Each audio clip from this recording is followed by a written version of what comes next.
Good morning everyone.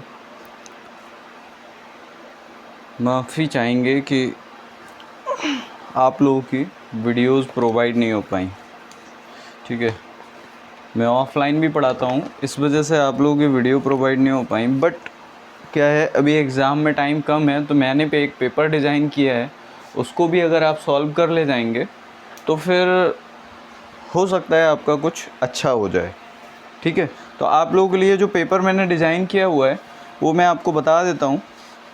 ठीक है ना, उसमें क्वेश्चंस आपको नोट करा देता हूँ, बाकी आंसर्स आप अपनी बुक से देख लीजिएगा।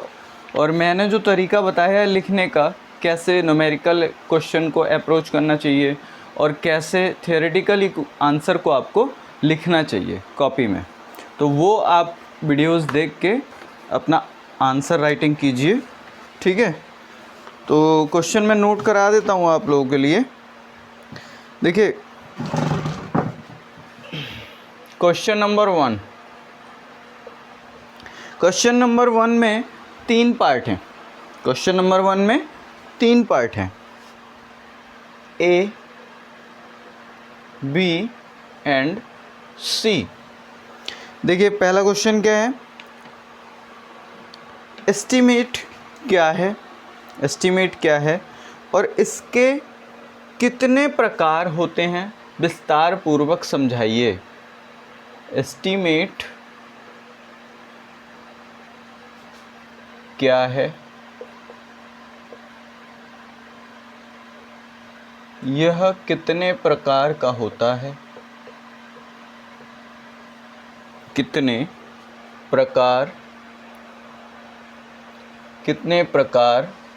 का होता है,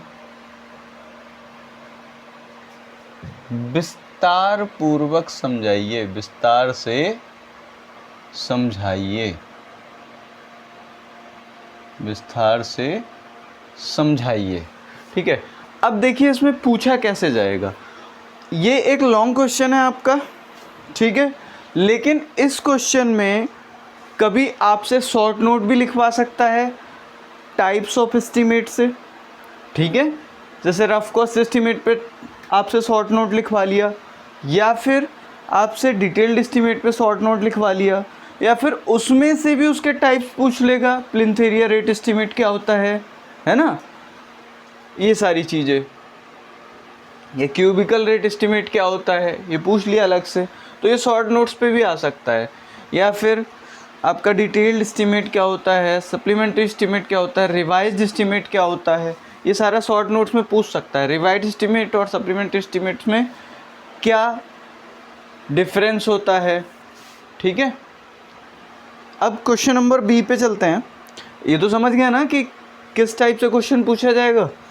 ठीक, उसके आगे है, निर्माण लागत को प्रभावित करने वाले कारकों के बारे में बताइए। जो कंस्ट्रक्शन कॉस्ट है उसको कौन कौन से फैक्टर्स अफेक्ट कर रहे हैं, इन सारी चीज़ों के बारे में आपको बताना पड़ेगा।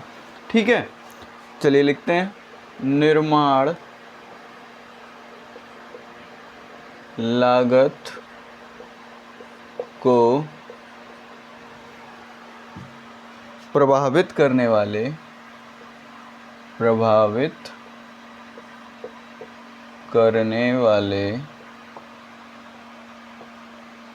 कारकों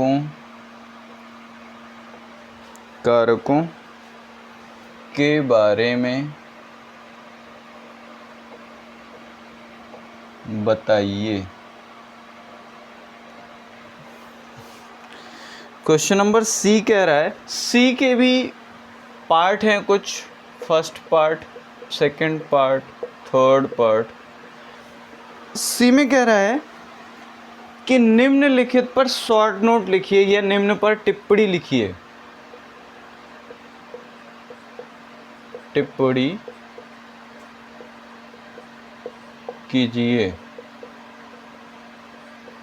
ठीक है, फर्स्ट क्या है, कॉन्टिजेंसीज, फुटकर व्यय।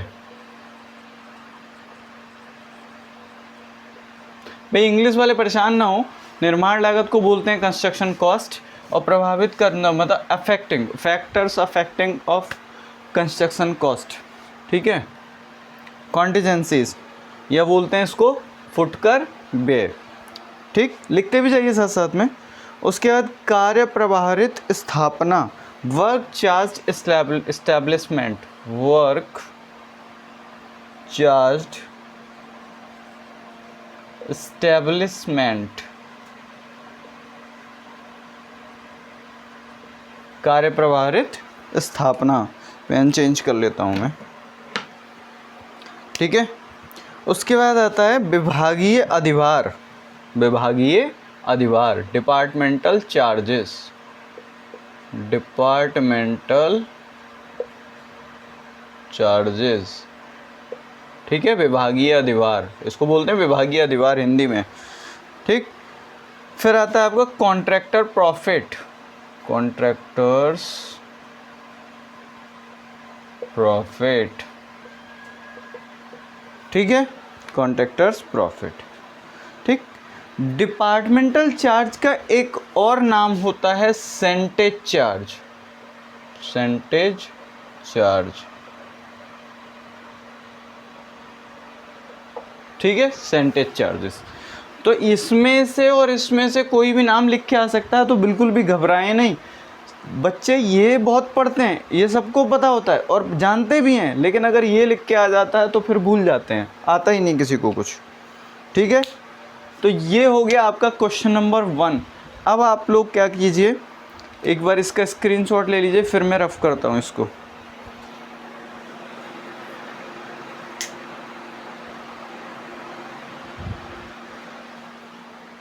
रफ करें, ठीक है।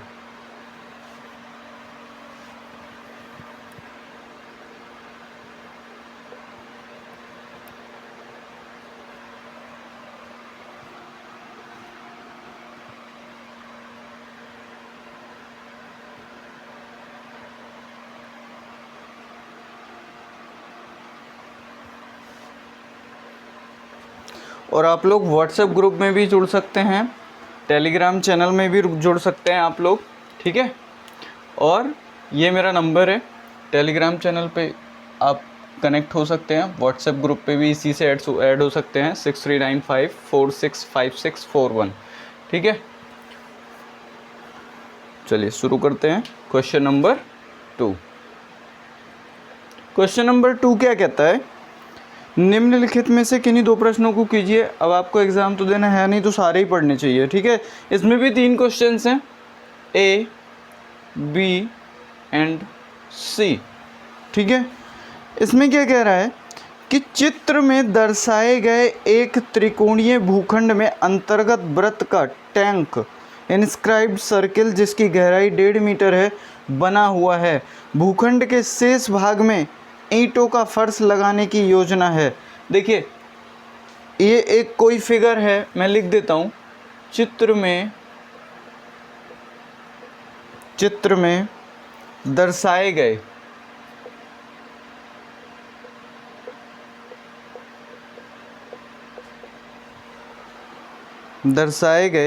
एक त्रिकोणीय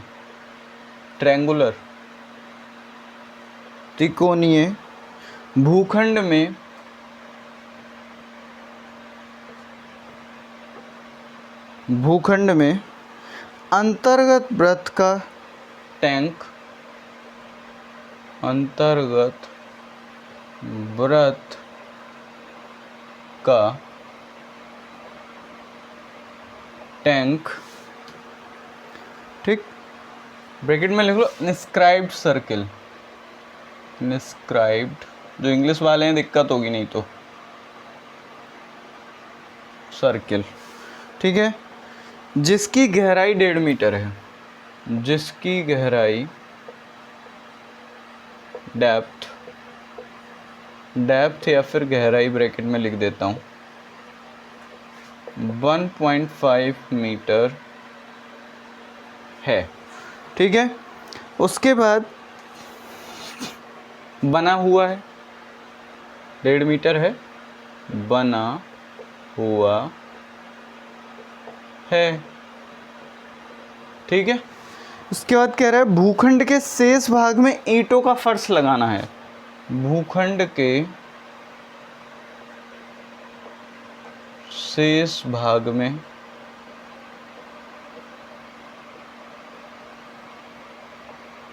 ईंटों का फर्श लगाना है। ठीक है, भूखंड के शेष भाग में ईंटों का फर्श लगाना है। फिगर ड्रॉ कर लेते हैं। देखिए, एक कोई ट्रायंगुलर भूखंड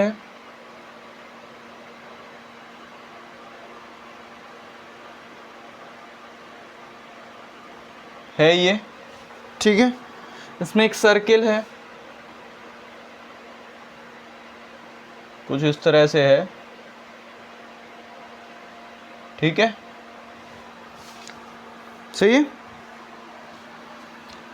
ठीक है ना। और इस सर्किल का जो ये जो सर्किल बना हुआ है इसमें टैंक है, ठीक है। ये क्या है, एक टैंक है और इसका डेप्थ जो है वो 1.5 मीटर आपको गिवन है, ठीक है। जिसमें एक साइड, ये वाली साइड 4 मीटर की है, ये वाली साइड 4 मीटर की है, ठीक है। और ये वाली साइड 5 मीटर की है और ये वाली साइड 6 मीटर की है।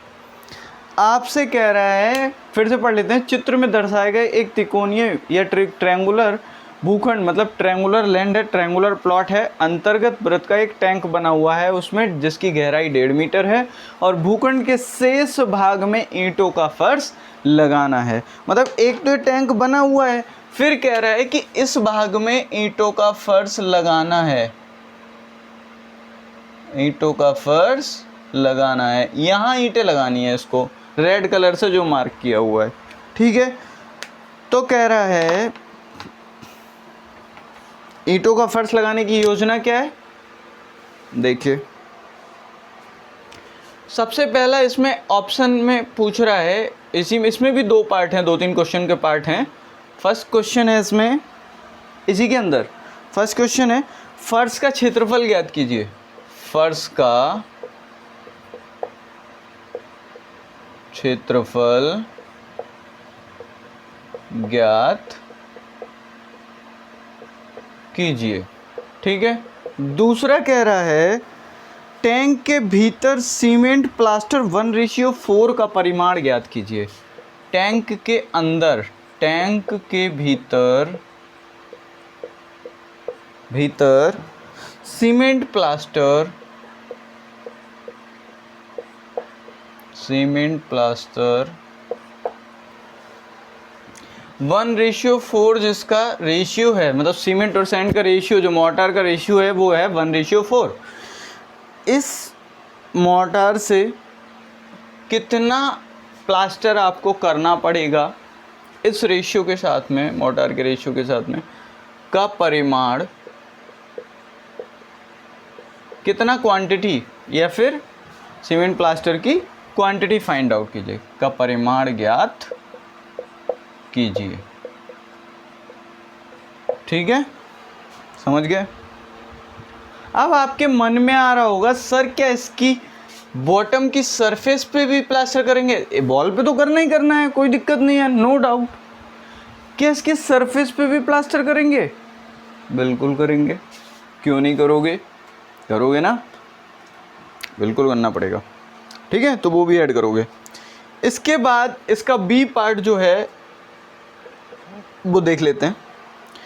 विस्तृत प्राक्कलन तैयार करने के लिए, लिख लेते हैं फिर समझा दूंगा। विस्तृत प्राक्कलन मतलब एस्टीमेट, तैयार करने के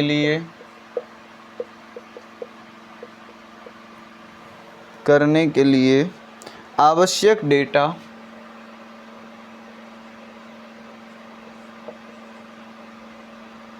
एंड प्रपत्रों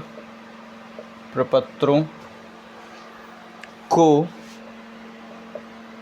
विस्तार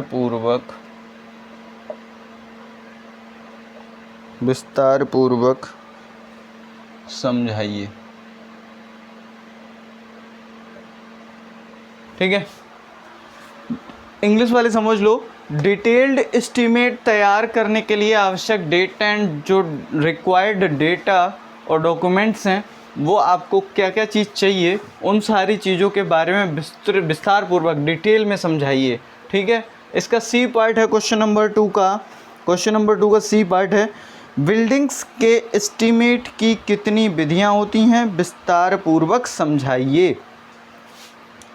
जो भवन के या बिल्डिंग के भवन के प्राक्कलन की विधियों को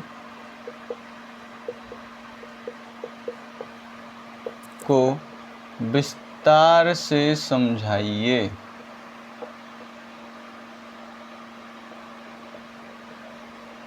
ठीक है, ये हो गया। अब इसका एक बार स्क्रीनशॉट ले लीजिए आप लोग, फिर उसके बाद में आगे क्वेश्चन नंबर 3 पे चलता हूँ। थोड़ा समझा दूँ क्या? बिल्डिंग के जो मेथड ऑफ एस्टीमेट्स हैं, PWD मेथड होता है, सेंटर लाइन मेथड होता है एंड क्रॉसिंग मेथड होता है। क्रॉसिंग मेथड तो आपके सिलेबस में है नहीं, तो 2 ही मेथड हैं, in to in, out to out या लॉन्ग शॉर्ट वॉल मेथड, या फिर यूँ कह लें कि आपका PWD मेथड। ठीक है, उसके साथ में जो आपका है सेकंड मेथड क्या है? सेंटर लाइन मेथड होता है। सेंटर लाइन मेथड होता है वो है, ठीक है, सेंटर लाइन मेथड।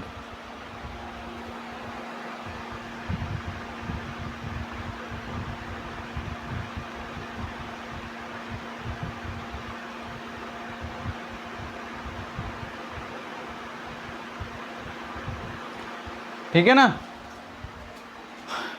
चलिए क्वेश्चन नंबर 3 पे चलते हैं। फिर क्वेश्चन नंबर 3 पे पूरा पेपर बस कर लेना, और जब कर लिया तो फिर उसके बाद कोई दिक्कत नहीं होगी। बाकी जो एक्स्ट्रा क्वेश्चंस हैं वो मैं बता दूंगा, फिर कोई छूटने वाला नहीं है आप लोगों के पेपर से।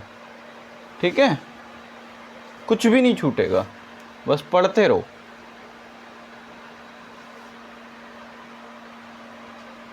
ठीक, पढ़ोगे तो छूटेगा कुछ नहीं, और नहीं पढ़ोगे तो समस्या बैठ जाएगी। ठीक है, चलिए शुरू करते हैं। क्वेश्चन नंबर 3, स्क्रीनशॉट तो ले ही लिया होगा। क्वेश्चन नंबर 2 का स्क्रीनशॉट ही लोगे, लिखते कहाँ हो आप लोग? फिर क्या है क्वेश्चन नंबर 3 में? इसके भी 3 पार्ट हैं, A, B एंड C। देखिए कौन कौन से हैं। भवनों के लिए संक्षिप्त विशिष्टियों के बारे में अपने विचार प्रकट कीजिए। भवनों के लिए संक्षिप्त विशिष्टियों के बारे में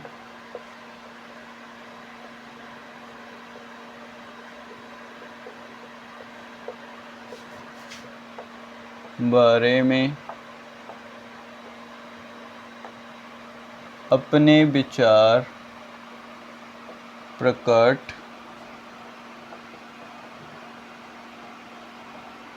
कीजिए। ठीक है, फिर क्वेश्चन नंबर बी कह रहा है, अब ये क्या कह रहा है? बिल्डिंग के लिए ब्रीफ स्पेसिफिकेशन के बारे में समझाइए। ठीक है, तो समझा सकते हो, संक्षिप्त समझाना है, शॉर्ट नोट लिखना है। ठीक है, और रेट एनालिसिस को प्रभावित करने वाले कारक कौन कौन से हैं? रेट एनालिसिस को प्रभावित करने वाले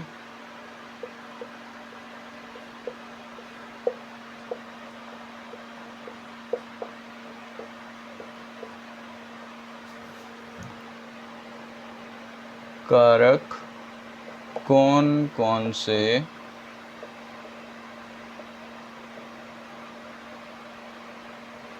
मैं फिर कह रहा हूँ, लिखने का तरीका आप, मैंने जो 2 वीडियोस बनाई हैं how to approach the questions, तो उसको आप एक बार देख लीजिएगा। और इसका, इन वीडियोस का लिंक, चाहे वो न्यूमेरिकल हुआ, चाहे मैंने एक न्यूमेरिकल पे वीडियो बनाया था और एक बनाया था थियरी क्वेश्चन पे, तो वो दोनों की दोनों आपको लिंक प्रोवाइड हो जाएगा डिस्क्रिप्शन में। ठीक है, डिस्क्रिप्शन में आप लिंक देख सकते हैं, वीडियोस को देख सकते हैं, तो इससे आपकी प्रिपरेशन कंप्लीट हो जाएगी। अभी 4-5 दिन बचा हुआ है, बहुत ज़्यादा दिन भी नहीं है, 25 से स्टार्ट हो रहा है आपका, ठीक है।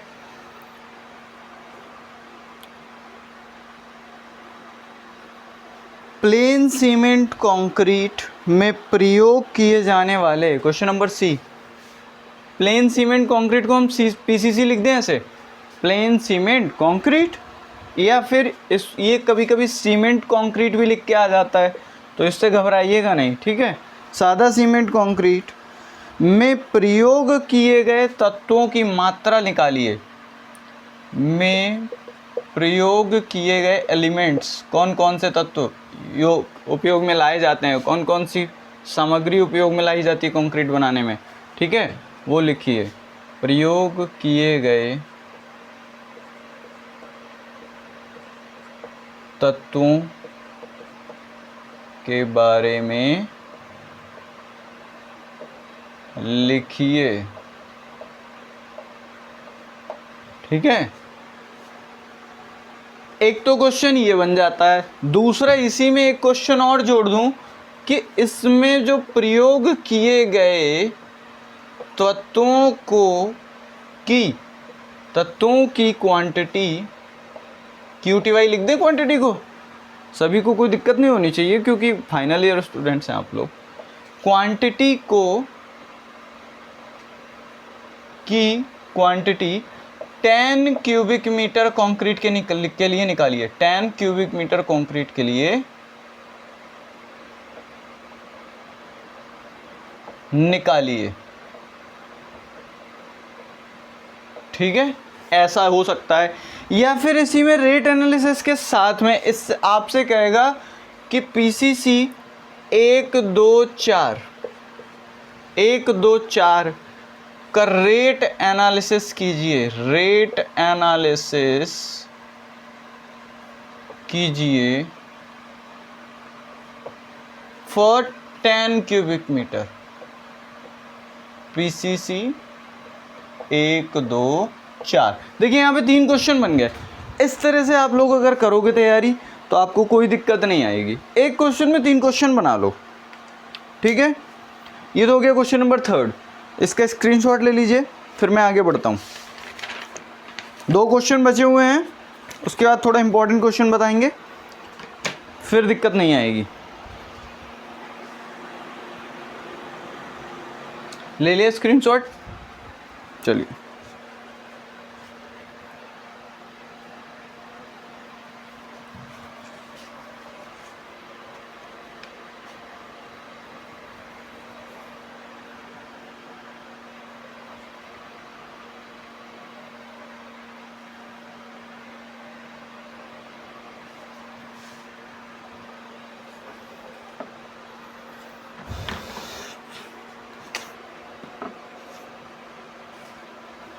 क्वेश्चन नंबर 4 क्या कह रहा है,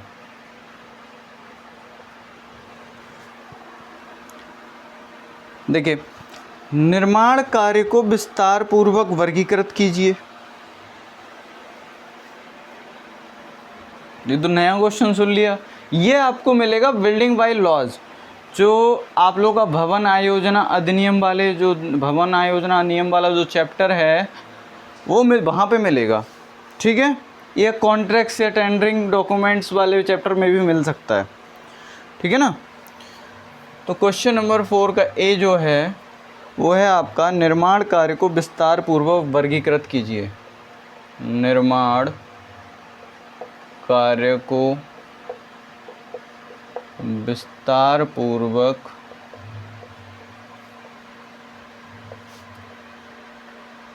वर्गीकृत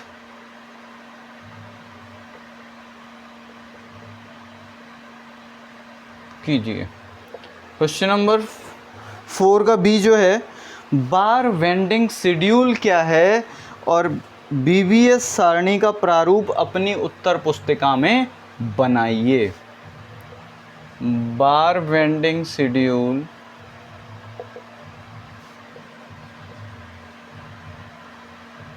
क्या है,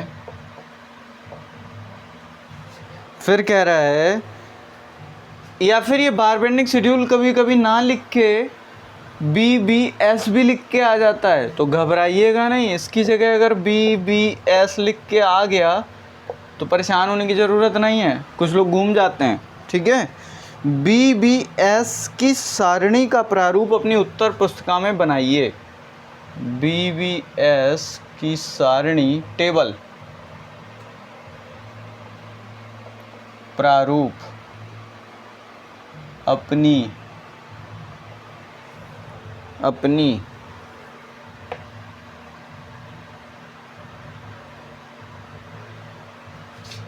उत्तर पुस्तिका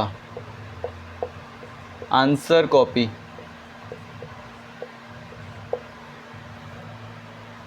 में बनाइए। अब ये दूसरा क्वेश्चन समझ में आया क्या आप लोगों को? टेबल जो आप लोग BBS में बनाते हो, जिसने भी QSB पढ़ी है उसको आता होगा, या जिसने भी RCC अच्छे से पढ़ी है उसको भी आता होगा।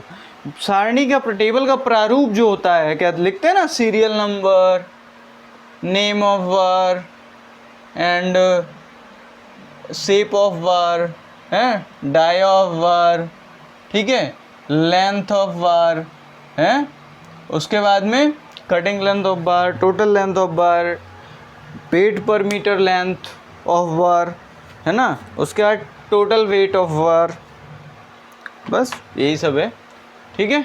वो टेबल बनानी है आप लोगों को। ये तो ये हो गया। उसके बाद क्या रहा है, क्वेश्चन नंबर C, सड़कों नहरों के मृदा कार्य का आयतन ज्ञात करने की जितनी भी विधियां, उनका डिटेल में एक्सप्लेन कीजिए, उनका डिटेल्ड एनालिसिस कीजिए, ठीक है। सड़कों, रोड्स, कैनाल्स, अरे भाई रोड का कर लोगे तो कैनाल का भी हो जाएगा ना। एक जगह कटिंग करनी होती है, एक जगह फिलिंग और कटिंग दोनों करनी होती हैं, बस, ठीक है। कैनाल्स के मृदा कार्य या अर्थवर्क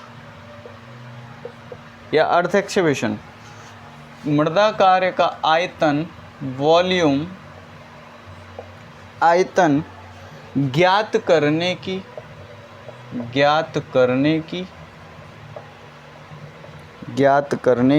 विधियों के बारे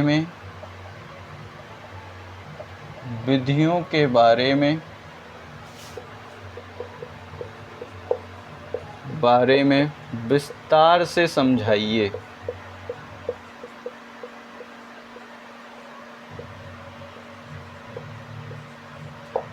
ठीक है, सही ना। इसका स्क्रीनशॉट लीजिए, फिर उसके बाद बताता हूँ। अरे जो मृदा कार्य, शॉक्ड हो जाते हो, कैनाल में क्या होता है, मान लो ये ग्राउंड है, आपको कैनाल बनानी है, तो क्या करोगे, कटिंग नहीं करोगे क्या, कटिंग करोगे ना,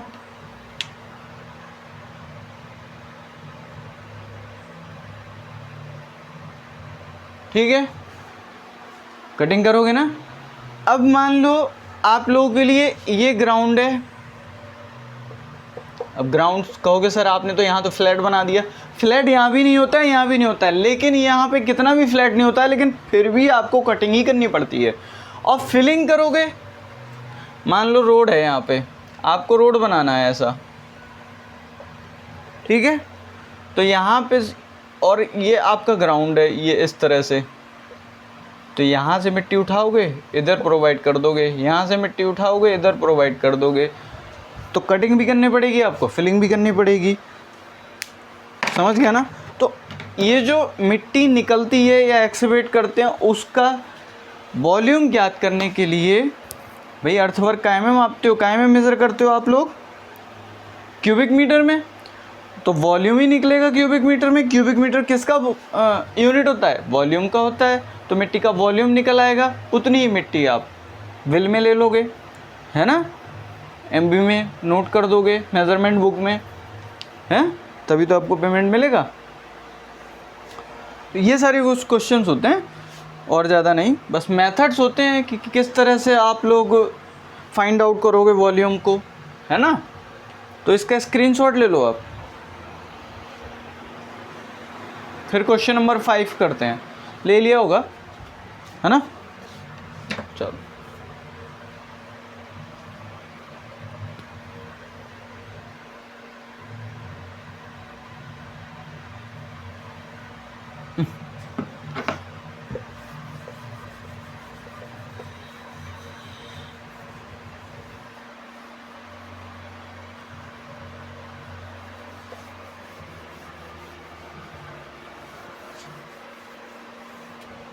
देखिए ध्यान से,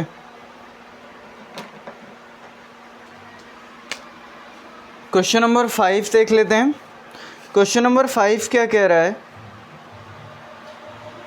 अब बात आती है वैल्यूएशन की। मूल्यांकन क्या है, मूल्यांकन क्या है, मूल्यांकन के सिद्धांतों को समझाइए। वैल्यूएशन,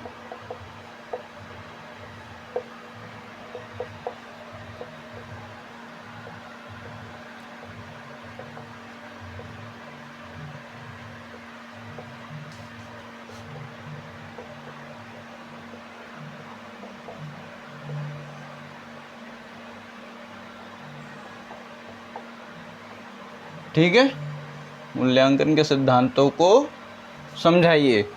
फिर क्वेश्चन नंबर 4 का 5 का बी, 5 क्वेश्चन नंबर चल रहा है, ठीक है।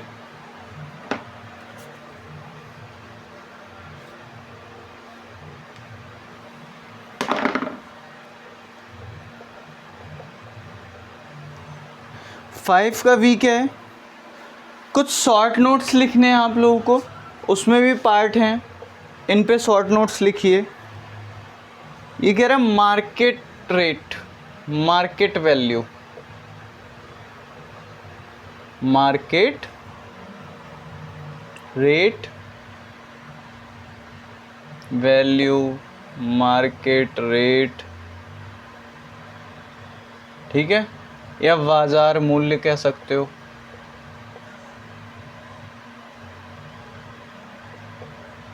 बाजार मूल्य, ठीक है। फिर कह रहा है डेप्रिसिएशन क्या होता है, मोस्ट इंपॉर्टेंट क्वेश्चन। डेप्रिसिएशन क्या होता है, हिंदी में क्या बोलते हैं इसे, मूल्यह्रास, ठीक है।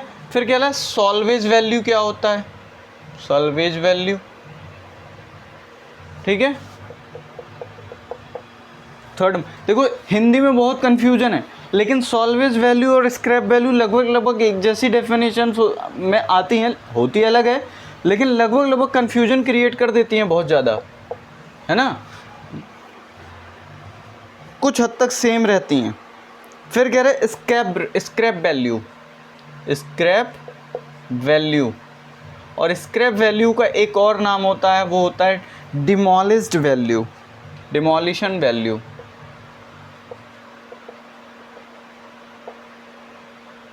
ठीक है, ध्यान रखना। स्क्रैप वैल्यू सब लिख देते हैं, डिमोलिशन वैल्यू कोई नहीं लिख पाता है। उसके बाद आता है बुक वैल्यू, ओ थर्ड के बाद ये फोर्थ है, फोर्थ के बाद ये फिफ्थ है, बुक वैल्यू, ठीक है। उसके बाद आता है सिंकिंग फंड,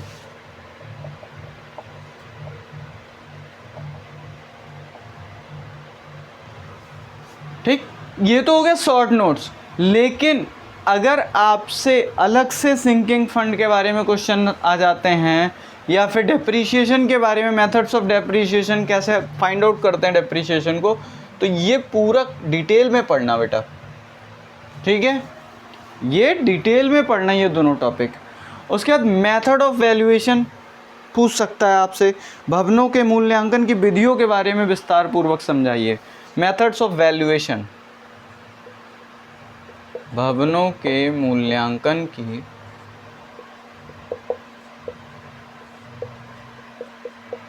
विधियों के बारे में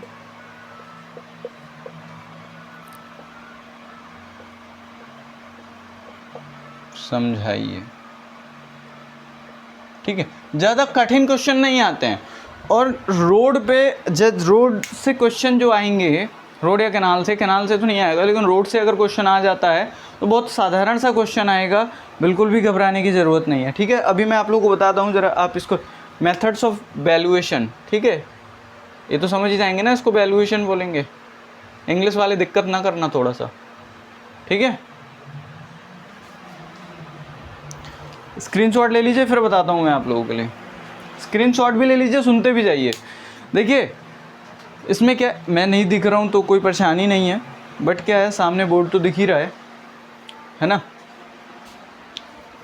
देखिए आप लोगों को करना क्या है, ये तो हो गया आपका जो पेपर मैंने डिज़ाइन किया था, जो इम्पोर्टेंट क्वेश्चंस थे, लेकिन इसके बाद में जो आपको एक्स्ट्रा में करना है वो मैं अभी आप लोगों को और बता देता हूँ, ठीक है।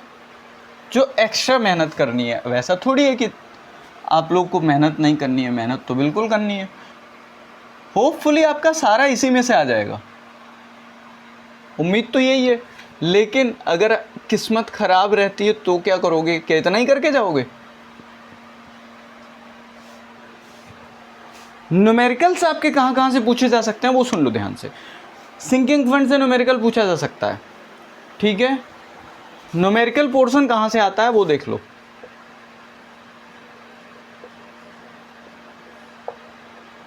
लास्ट से चलते हैं। पहला, हाँ थियोरेटिकली अभी बताएंगे, कुछ छूट भी गया है, थ्योरी में भी कुछ छूटा है। देखिए वैल्यूएशन से, मेथड ऑफ वैल्यूएशन से तो आपसे क्वेश्चन पूछा नहीं जाएगा, न्यूमेरिकल नहीं पूछा जाएगा, लेकिन इसका जो सब टॉपिक है, मतलब इसका जो टॉपिक है इसके अंदर, वो है आपका सिंकिंग फंड। और दूसरा है डेप्रिसिएशन। यहाँ से आपका क्वेश्चन पूछा जा सकता है न्यूमेरिकल, ठीक है, सही है ना। फिर इससे पहले एक चैप्टर आपका आता है बिल्डिंग बाय लॉज, या फिर tendering and it's document. Tendering and documentation, ये आपका बहुत ही इंपॉर्टेंट क्वेश्चन है, इसको कर लेना, क्वेश्चन आएगा ही आएगा 100% श्योरिटी के साथ में, ठीक है, थियरी क्वेश्चन आएगा। इससे पहले फिर चैप्टर आता है आपका रेट एनालिसिस। रेट एनालिसिस में क्या होता है, रेट एनालिसिस में मैंने आप लोगों को अभी पेपर में भी अभी एक क्वेश्चन बताया है कि आप क्वांटिटी फाइंड आउट कीजिए पीसीसी 1, 2, 4 की, ठीक है। लेकिन यहाँ पे ब्रिक वर्क का भी करा सकता है, आपसे ब्रिक्स निकलवा सकता है, बहुत ज़्यादा डीपली नहीं जाएगा, बट क्या है कि उसको पता होना चाहिए। एग्जामिनर बस यही चेक करेंगे कि आपको थोड़ा बहुत नॉलेज है भी या नहीं, ठीक है। तो थोड़ा सा क्या है, ओवरव्यू लेके जाइएगा, है ना। उससे फिर पहले चैप्टर आता है स्पेसिफिकेशन। तो स्पेसिफिकेशन तो जितना बताया है बस वही पढ़ के जाइएगा, ठीक है। उससे पहले फिर आता है आपका जो भी है सैनिटरी फिटिंग्स है, वाटर बॉडीज़ हैं, इन सब से क्वेश्चन नहीं आएगा। क्वेश्चन कहाँ से आएगा, फिर सीधे आ जाओ पीछे से उठ के रोड पे, स्पेसिफिकेशन सीधे जंप करो रोड कंस्ट्रक्शन पे, ठीक है, रोड वर्क पे। रोड वर्क में क्या होता है, रोड वर्क में क्वेश्चन जैसा कि मैंने अभी आप लोगों को लिखवाया है, इसी वीडियो में मैंने आप लोगों को लिखवाया था कि रोड की जो सॉइल होती है, जो मृदा कार्य होता है, उसके वॉल्यूम के कितने मेथड्स हैं। तो उन्हीं मेथड से पर्टिकुलर पूछ लेता है कि इस मेथड से आप इस क्वेश्चन को सॉल्व कीजिए, या ये आपका सेक्शन दिया हुआ है, ये आपका सेक्शन दिया हुआ है, स्लोप दे रखा होगा, ये डिस्टेंस दे रखी होगी, ये डिस्टेंस दे रखी होगी। फिर आपसे पूछ लेगा सीधे कि सर आप ये बताइए कि इसका वॉल्यूम कितना होगा यहाँ पे, ठीक है। तो वॉल्यूम यहाँ से एरिया फाइंड आउट कर सकते हो, एल सेक्शन आपसे आप लेंथ लोगे तो सीधे आपको वॉल्यूम पता लग जाएगा। तो रोड से आपके कुछ क्वेश्चंस आ सकते हैं, वो भी आसान से क्वेश्चन, सिर्फ और सिर्फ ओनली वॉल्यूम निकालने के लिए, ओनली वॉल्यूम, ठीक है, केवल वॉल्यूम निकालने के लिए आएगा। फिर तीसरा टॉपिक रोड से पहले और क्या आता है, वो आता है आप लोगों का आरसीसी वर्क। आरसीसी वर्क में क्या होता है, आरसीसी वर्क में जैसा कि मैंने अभी बताया आपको कि बार बेंडिंग शेड्यूल क्या होता है, बीबीएस क्या होता है, उसके बारे में थोड़ा आपसे पूछा जा सकता है। बट आपसे कि सीधा ये नहीं पूछेगा कि भैया आप ये सीधे एक बीम दे दिया आप लोगों को बना के, फिर आपसे कह दिया कि भाई इसका ये बताओ, BBS बना के दिखाओ, तो इतना तो समय भी नहीं है ना आप लोगों के पास में। तो पेपर उतना ही लेंथी बनाया जाता है जितना कि बच्चों के पास समय होता है, ठीक है। तो घबराने की ज़रूरत नहीं है, ज़्यादा प्रॉब्लम क्रिएटिव नहीं आएगा, बट BBS का जितना मैंने क्वेश्चन बताया उसमें से आ सकता है। उससे पहले आओ methods of estimating of building.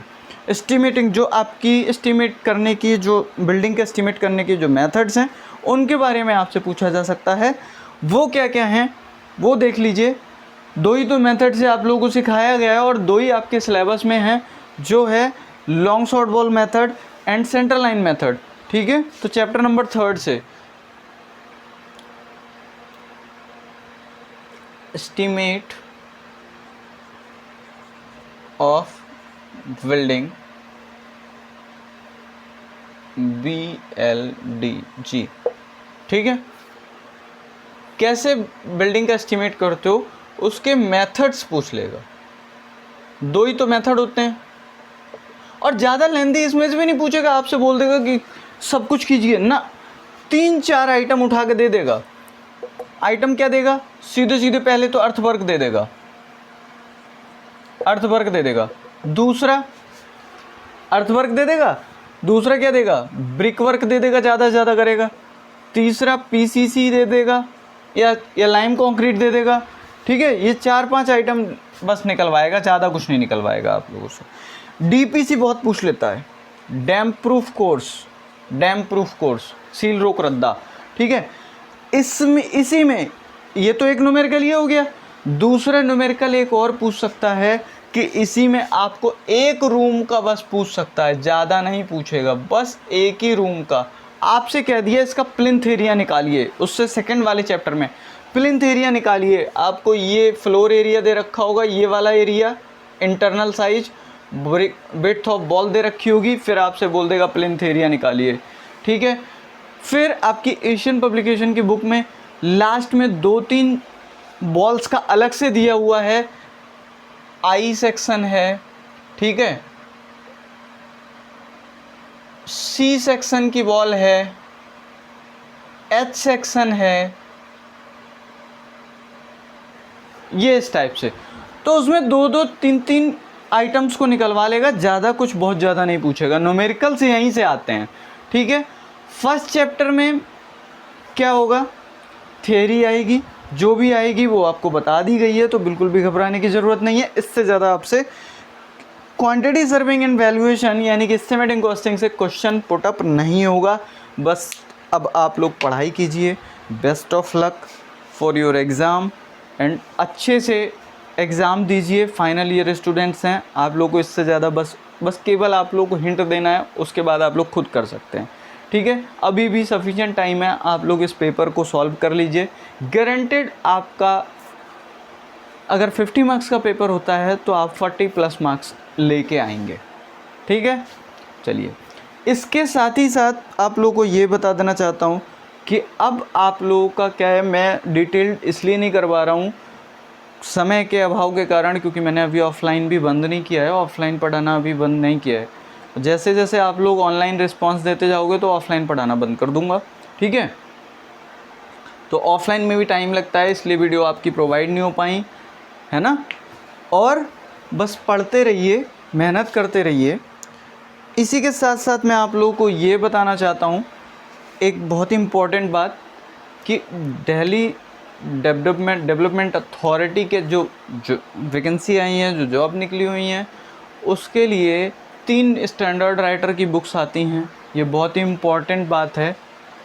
या फिर छोड़िए, इसके लिए मैं अलग से वीडियो बना दूंगा, क्योंकि आप लोग स्किप कर करके देखते हो और लास्ट का तो देखते भी नहीं हो, है ना। चलिए ठीक है, इसका स्क्रीनशॉट लेना चाहें तो ले लीजिए। ले लिया, ठीक है।